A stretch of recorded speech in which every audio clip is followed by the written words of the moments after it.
paz do Senhor, amém? Amém.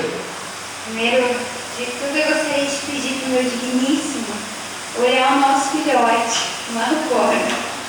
E senão o TDAH da mãe bate e eu não vou conseguir seguir aqui. Oi, gente. Não sei nem como começar. Nervoso, uma responsabilidade, um domingo de culto. Só meu sogro mesmo me surpreender dessa forma. Ainda mais que na sexta eu estive com a minha amiga de infância, a Karine, 21 anos de amizade. Não sei como, se a gente tem 20, né? Brincadeira.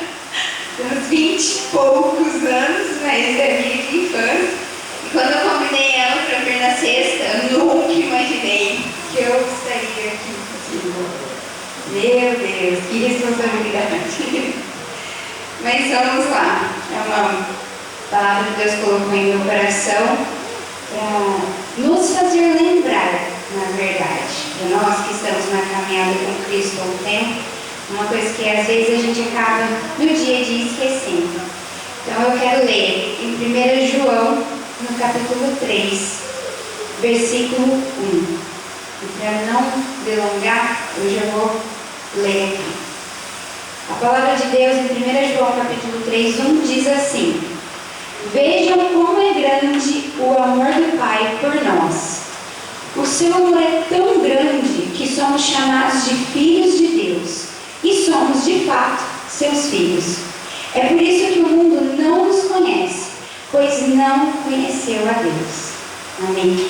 Essa é a palavra o versículo que Deus trouxe ao meu coração.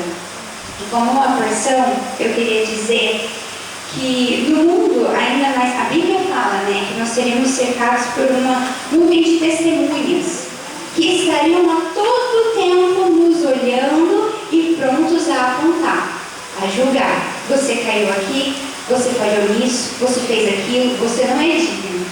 E no mundo que a gente vive atualmente, mais ainda, né? Porque ampliou tudo com as mídias sociais, então todo mundo sabe tudo que a gente posta lá. Se a gente postar a nossa vida inteira, todo mundo acompanha a nossa vida inteira, por mais que nunca tenhamos visto nem falado com a gente. E com essa dimensão das mídias sociais hoje, a nossa nuvem de testemunhas aumentou e nós estamos inseridos num mundo em que a gente acostumou que é assim: eu caí, vou ser julgada pelo resto da minha vida. Eu fiz tal coisa errada, aquela pessoa sabe que eu fiz tal coisa errada, pronto, perdi a minha moral. E como nós estamos intrínsecos nesse pensamento de que é eu fazer, as pessoas vão ver, vão me julgar, vão falar, vão me descartar. Eu preciso ser uma pessoa exemplar. Não que nós não tenhamos que ser, só que como humanos nós somos falhos. E a gente entrou tão dentro desse mundo de que está todo mundo vendo, está todo mundo julgando, todo mundo sabe o que a gente faz, que muitas vezes a gente associa como se Deus fizesse a mesma coisa. Como se Deus tem lá um caderninho preto, e aí ele fala: hoje a Anne acordou, ela pecou aqui, ela pecou aqui, ela pecou aqui, eu estou só esperando a hora que ela der uma brecha, que eu já estou pronta, com uma cinta na mão, e hoje eu vou lenhar ela. E muitas das vezes a gente pensa isso, eu penso isso: meu Deus do céu, eu errei, e Deus agora ele vai mandar o fogo e vai me consumir, porque, meu Deus do céu, eu não devia ter feito tal coisa.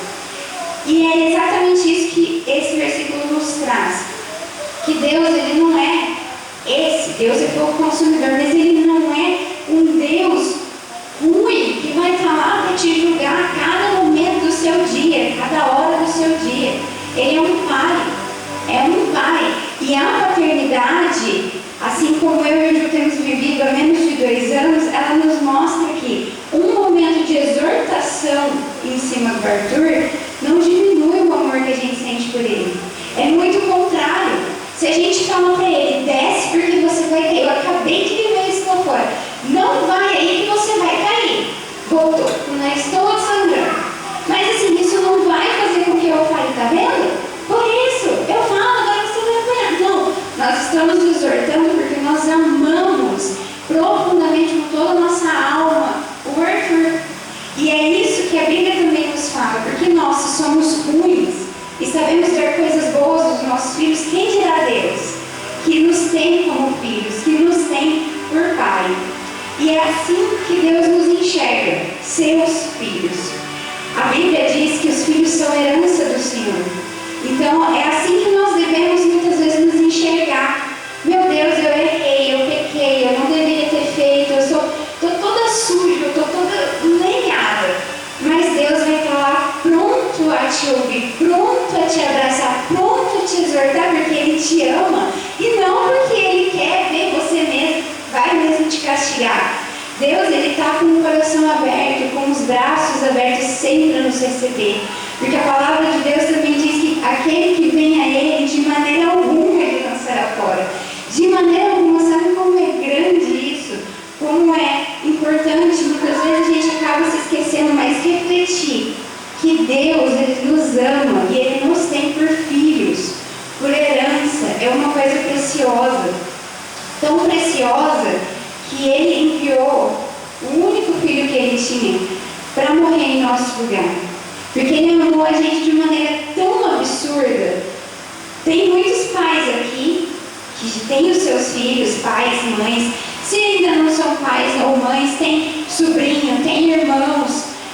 A gente, como quando não consegue imaginar, chegar e falar, leva o meu filho por amor de pessoas que eu não conheço. Pode pegar o Arthur, pode levar. Para eu poder só... Gente, isso não entra no nosso entendimento humano, mas Deus, por seu amor, nos amou de tal maneira que Ele entregou o único filho, o único, o imaculado, que não tinha pecado algum. Ele viu a situação em que estava a humanidade e disse, eu amo vocês tanto, mas tanto, que eu vou entregar o meu único filho para morrer no lugar de vocês, porque sobre ele vai ser levado o pecado de vocês. E assim aconteceu. Deus nos amou tanto e através do Filho hoje nós podemos ter acesso à presença de Deus. Quando houve a crucificação de Jesus, o véu do templo se rasgou exatamente por isso, porque antes apenas os sacerdotes eles poderiam entrar na presença de Deus, porque o resto era considerado inapto. Vocês pecam, vocês não podem ir até Deus. Era exatamente assim. Aqui só entra quem é sacerdote, quem se purifica. Eu não vou lembrar agora, mas eu sei que tinha todo um ritual de purificação para chegar até o sacrifício dentro do templo. E quando Deus entregou o seu único filho por amor de nós, quando Jesus foi crucificado, puro, sem pecado algum, por amor de todos nós, para que nós pudéssemos ser remidos pelos nossos pecados, o véu do templo se rasgou exatamente por isso. Porque Deus estava querendo nos dizer, eu não sou um Deus que vejo vocês apenas como servos, apenas como alguém que é para me servir, vocês são meus filhos. Meus filhos. E hoje, como sendo mãe, eu entendo muito profundo isso, porque às vezes a gente acha que não, às vezes a gente acha que Deus vai e eu tenho, infelizmente, mais corriqueiramente esse pensamento que eu gostaria. Que, ai, nossa, eu pequei e eu não mereço. Algum dia eu quero ter a oportunidade e a coragem de contar o meu testemunho, porque assim, eu ainda não tenho coragem de contar, mas eu fui uma adolescente que deu muito trabalho para os meus pais, muito. Cresci dentro da igreja, mas infelizmente cresci num ambiente que deturpava algumas coisas. Aquilo que eu entendia antes como liberdade, eu descobri que era libertinagem dentro da minha casa. Entende? Era assim, uma coisa muito confusa, ao mesmo tempo que podia, ao mesmo tempo não podia. Então eu acabei me desviando do caminho. E para vocês terem uma ideia do tipo de adolescente que eu fui, eu já cheguei aí para a igreja, para cantar com os jovens lá na frente, totalmente encharcada de pinga. Totalmente, trançando as pernas e tentando parecer, gente, isso pra mim hoje eu vejo como meu Senhor. Não sei como fogo não me bateu naquele dia. Eu falei, meu Deus do céu, que blasfêmia. Então assim, fiz muita coisa que eu me arrependo. Eu dei muito trabalho para os meus pais, fazia com o intuito mesmo de agredir eles, de atacar eles, com o intuito mesmo de que eles pagassem por alguma coisa que eu sentia na época, alguma revolta. E quando eu fui fazendo isso, foi apenas a cereja do bolo, gente. Eu fiz tanta coisa, mas assim, eu fui pecando. Parece que eu peguei a lista de pecados da Bíblia e queria ticar. Esse eu fiz, em questão de 2 anos eu dei um giro assim, na minha vida, eu dei muito trabalho para os meus pais. E aí eu me lembro que foi bem quando meu pai acabou vindo para a Assembleia e eu falei assim, eu não quero. Por quê? Eu sabia quem eu era. E na minha cabeça eu pensei, vão me crucificar? Vão, porque eu entrar naquela igreja, todo mundo vai saber tudo que eu fiz. E pronto, e eu falava, pra mim não tem mais chance. Deus não tem, Ele não vai me dar mais uma chance. Porque eu sabia a palavra, eu sabia a verdade, eu sabia que eu estava fazendo errado. E mesmo assim fazia. Deus está só esperando para me chicotear. Ele vai esperar, Ele está só esperando a brechinha. Mas quando eu entrei aqui, eu estava de castigo, para vocês terem ideia. Eu era muito perdida. E aí eu comecei a sair, eu podia vir só para a igreja. Graças a Deus. Um momento de lucidez assim do meu pai e da minha mãe. Podia vir só para a igreja. E comecei a andar com os jovens da igreja, conheci o Ju. E hoje eu vejo assim, é uma bênção sem medida. O momento que eu mais pequei, mais assim, falei, com as minhas atitudes eu falava, Deus, eu não quero saber do Senhor, eu não preciso do Senhor. Eu faço na minha vida o que eu bem entendo. E no momento que eu me vi, falei, meu Deus, não, eu estou fazendo coisa errada na minha vida, Deus, eu me arrependo. Se o Senhor ainda tiver chance para mim, ainda tiver uma oportunidade, ainda me amar, eu quero mudança. E exatamente nessa hora, Deus pega e me dá. Gente, tinha assim, relacionamentos horríveis. Eu era uma pessoa muito machucada por relacionamentos. E aí Deus me dá o Ju e Ele mostra assim, aqui ó, é o seu marido, você vai construir uma família, a sua história vai ser diferente. E ninguém que te conheceu antes vai te reconhecer agora. As pessoas vão olhar para você e vai falar assim, não, mentira. Até às vezes até fala assim, ih, ela é quadrada agora, não fala não. Mas assim, é isso que eu quero dizer. Deus é um Pai amoroso, que nos ama tanto, mas tanto que quando Ele nos exorta, é simplesmente pensando em nos direcionar para aquilo que Ele tem para a nossa vida e não para nos castigar.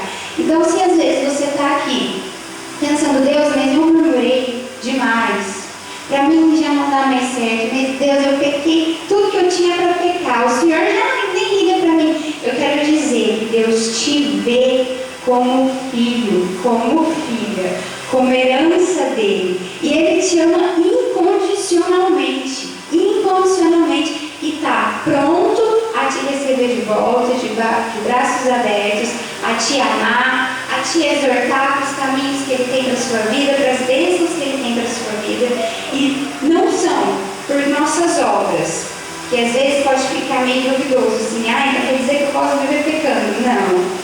É exatamente o oposto. Deus nos mostra um caminho de arrependimento e redenção, porque a recompensa é a vida eterna que nós teremos nele. A recompensa é o amor que Ele vai nos suprir. E aí eu termino com a última parte desse versículo que diz: por isso o mundo não nos conhece, porque não conhece a Ele. Não adianta a gente buscar em qualquer outra coisa. Tem um cântico que diz que de vale eu ter tudo e não ter nada. Eu posso buscar reconhecimento profissional, eu posso buscar mais sabedoria, eu posso buscar festas, eu posso buscar amigos, eu posso buscar amores, eu posso buscar qualquer coisa nessa vida, não vai te suprir. Porque o mundo não é capaz de dar o amor que Deus nos dá. O mundo não conhece esse amor, infelizmente. Eles fingem que sim. Se você sai por aí, ainda mais a gente que é jovem, finge que é tudo legal. Nossa, você que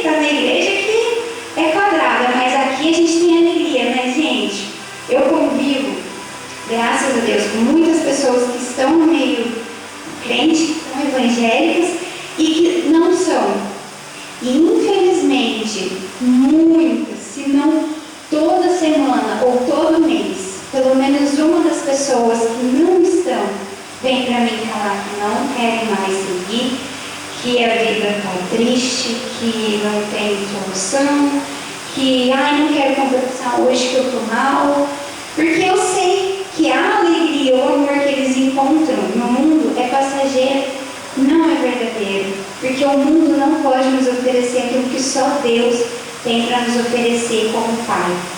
E é por isso que eu quero terminar dizendo que Ele está e sempre estará de braços abertos, assim como nós, que temos os nossos filhos, os nossos amados, entes queridos, que estamos sempre prontos a ajudar ainda mais Deus, que nos tem como filhos. Então, as próximas vezes em que a gente se sentir pequeno, se sentir falho, se sentir sujo, sentir que não vai dar em nada, que você possa lembrar: você é filho, você é amado e você é herança do Senhor.